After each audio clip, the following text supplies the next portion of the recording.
I make stuff. I haven't been around for a while, sorry about that. Life stuff sort of got in the way, and to be honest, I haven't really made anything. So, not so much Rosie makes as Rosie spends a year trying to sell her house, and with people constantly getting viewing appointments, it meant all my sewing kind of went in a cupboard and stayed in a cupboard for a year. And yeah, sorry, but stuff happens.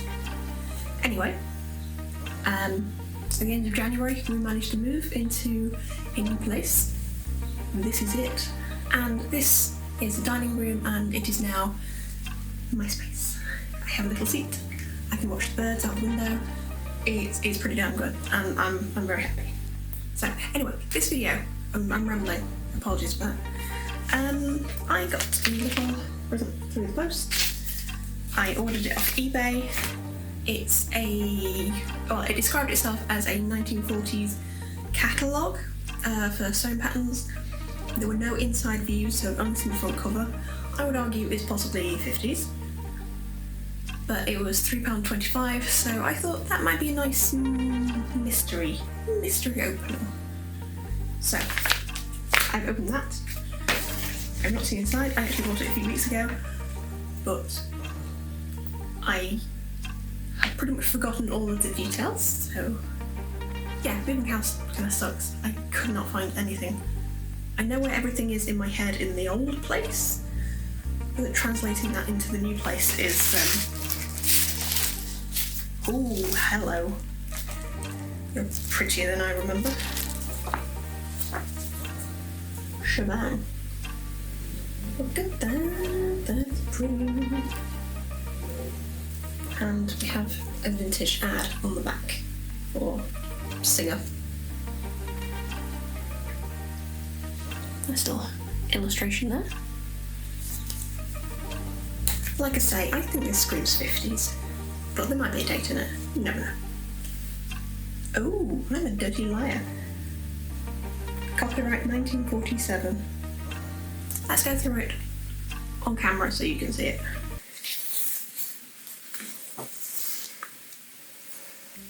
Advertisement for a dress form. It has a foreword and contents. So these are all the techniques that it goes through.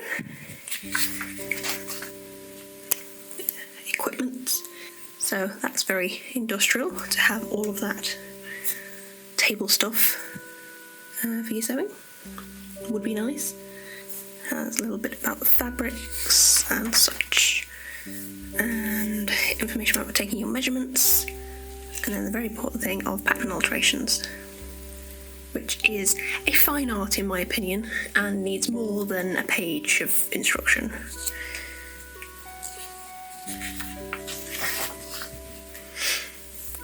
So here's some basic alterations. Prominent bust.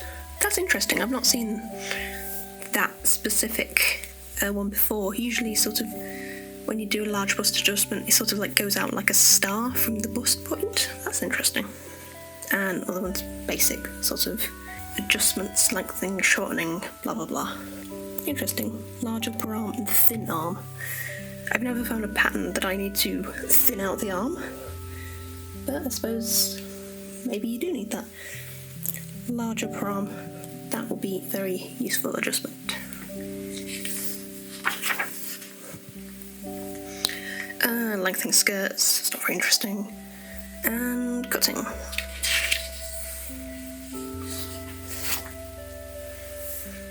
Markings are always important, especially on vintage patterns, and basting is something that should be done more often to make everything neat and tidy, but not always.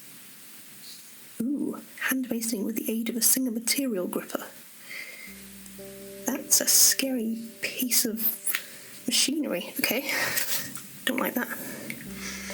Seams and finishes, always useful to have a good range of stuff for different kinds of seams, different kinds of fabrics. Whether they fray or not is always a contentious issue.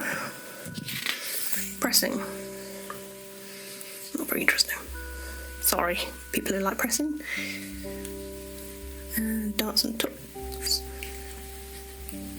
That's fairly basic. Pleats. Ooh, so this uses the weird pleating foot. Do I have one of them? I don't think I do, actually, on my machine. It's a little bit scary looking. Oh, I'll just pin it. I don't really need pleats that much. Bindings and facings. I do have one of these scary looking things. I've never used it. I probably should at some point. It'd be quite instructional.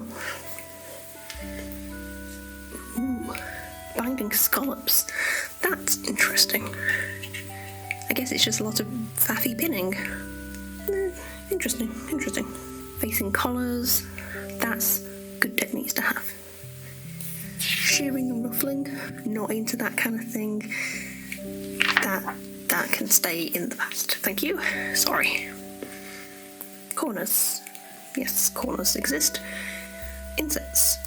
This one's kind of interesting. This one's weird. Do you want a little curtain? I don't know, where would you want that? Would you want it in a skirt or literally anything? I don't understand. I don't get it. Anyway, buttonholes. This is the magic stuff. This is the techniques that I need to learn.